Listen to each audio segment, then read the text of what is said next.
வணக்கம். இன்னைக்கு நான் உங்களுக்கு சொல்ல போற கதை பார்வையற்றவன். இந்த வராரே, இவர் பேரு நடராஜன்.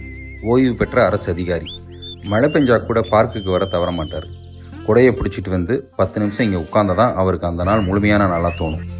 இங்கே வந்து நடந்துட்டு தனியாக உட்காருவரே தவிர யாரோடையும் அனாவசிய பேச்செல்லாம் கிடையாது. காரணம், இங்கே வர யாரும் தன்னோட தகுதி அந்தஸ்து திறமைக்கு ஈடானவங்க கிடையாதுன்னு அவர் நினைக்கிறாரு. தான் என்ற கர்வம் பிடிச்ச மனுஷன். Good morning sir. யார் இவன் புதுசாக இருக்கான்? என்ன சார், குட் மார்னிங் சொல்கிறேன், பதிலே குட் மார்னிங் கூட சொல்ல மாட்டேங்கிறீங்க. Morning morning. என் பேர் கண்ணன், உங்கள் பேர் சார்? நடராஜன். Super sir. பேருக்கு ஏற்ற மாதிரி நடையில நீங்கள் ஒரு ராஜா தான் சார். பார்க்குக்கு வந்து 1/2 hourல 16 ரவுண்ட் அடிச்சிட்டீங்களே சார். தம்பி, நான் இந்த பார்க்கில் 25 வருஷமா வாக்கிங் பண்ணி உடம்ப ஃபிட்னஸாக வச்சுக்கிட்டு இருக்கேன், தெரியுமா? அப்புறம் உங்களோட கால்குலேஷன் தப்பு.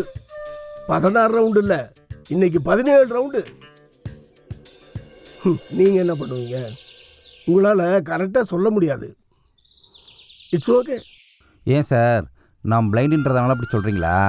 நோ நோ, நான் அப்படி மீன் பண்ணல. நீங்கள் அப்படி மீன் பண்ணாலும் பரவாயில்ல சார். இன்னைக்கு 16 ரவுண்டு தான் சார் அடிச்சிங்க. 17 ரவுண்டு. என்ன சார் இப்படி கோவப்படுறீங்க? சரி சார், நான் ஒத்துக்கிறேன், நீங்கள் 17 ரவுண்டு தான் அடிச்சிங்கன்னு.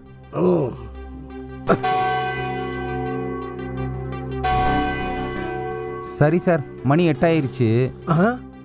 எனக்கு பேப்பர் படித்து காட்ட என் ஃப்ரெண்ட் சுப்பு வர டைம் ஆயிருச்சு. நாம் நாளைக்கு பார்க்கலாம் சார். பாய். ஒருவேளை 16 ரவுண்டு தான் அடிச்சிருப்போமோ? ஒருவேளை இல்லை சார், எனக்கு தான் கண்ணு தெரியாது, உண்மைக்கு கண்ணு இருக்கு. நீங்கள் 16 ரவுண்டு தான் அடிச்சிங்க. நாளைக்கு பார்க்கலாம். Bye sir.